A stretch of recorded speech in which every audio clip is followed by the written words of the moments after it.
ഇംഗ്ലീഷിൽ സംസാരിക്കാൻ പഠിക്കണം അല്ലേ? വളരെ ലളിതമാണ്. ഷാഡോയിങ് മെത്തേഡിലൂടെയാണ് ഞാൻ ഇംഗ്ലീഷ് പഠിപ്പിക്കുന്നത്. ഇംഗ്ലീഷ് സംസാരിക്കുവാനായിട്ട് നിങ്ങളൊന്നും ചെയ്യേണ്ടതില്ല. ഞാൻ ഈ പറഞ്ഞ കാര്യങ്ങളെ അതുപോലെ ഒന്ന് ഏറ്റു പറഞ്ഞാൽ മാത്രം മതിയാവും. നിങ്ങൾ നോക്കൂ, നീ അവിടെ പോകാറുണ്ടോ?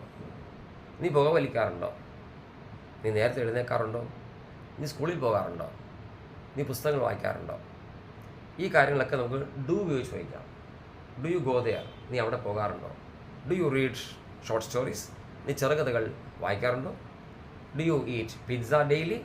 നീ ഡെയിലി പിസ്സ കഴിക്കാറുണ്ടോ? ഉണ്ടോ? Do you meet him at the park? നീ പാർക്കിൽ വെച്ച് അയാളെ കണ്ടുമുട്ടാറുണ്ടോ? Do you understand? കാര്യങ്ങൾ മനസ്സിലാകുന്നുണ്ടോ എന്നാണ്. ഇതെല്ലാം തന്നെ നമുക്ക് പാസ്റ്റായിട്ട് ചോദിക്കാം, കഴിഞ്ഞ കാര്യമായിട്ട്. Did you go there yesterday? ഇന്നലെ നീ അവിടെ പോയിരുന്നോ? അപ്പോൾ ഞാൻ എന്താ ചെയ്തത്? ഡൂവിൻ്റെ ഭാഗത്തു നിന്ന് ഡിഡ് അങ്ങ് ചേർത്ത്, അത്രയേ ഉള്ളൂ. ഡു ഒഴിവാക്കിയിട്ട് ഡിഡ് ഉപയോഗിച്ചപ്പോൾ ഇന്നലത്തെ കാര്യമായി, കഴിഞ്ഞ കാര്യമായി. Did you read that books? ആ പുസ്തകങ്ങൾ നീ വായിച്ചിരുന്നോ?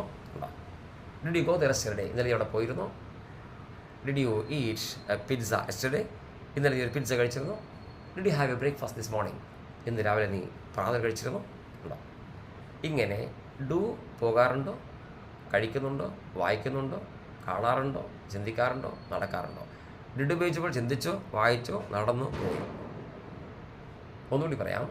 Do you understand? മനസ്സിലാവുന്നുണ്ടോ? Did you understand? മനസ്സിലായോ? Do you read? വായിക്കാറുണ്ടോ? Did you read? വായിച്ചോ? Do you go? പോകാറുണ്ടോ? Did you go? പോയിരുന്നോ? എത്ര സിമ്പിളാണ്. ഇതുപോലെ ഷാഡോയിങ് മെത്തേഡിലൂടെ നിങ്ങൾ പഠിക്കാൻ ഫോളോ ചെയ്യുക. ഞാൻ ഈ പറയുന്ന കാര്യങ്ങളെ അനുധാവനം ചെയ്യുക.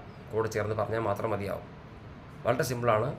ഇനി കൂടുതൽ ഈ ഇംഗ്ലീഷ് പഠനവുമായിട്ട് ബന്ധപ്പെട്ടുകൊണ്ടുള്ള വീഡിയോസുമായി നമുക്ക് പിന്നെയും കാണാം. Thank you.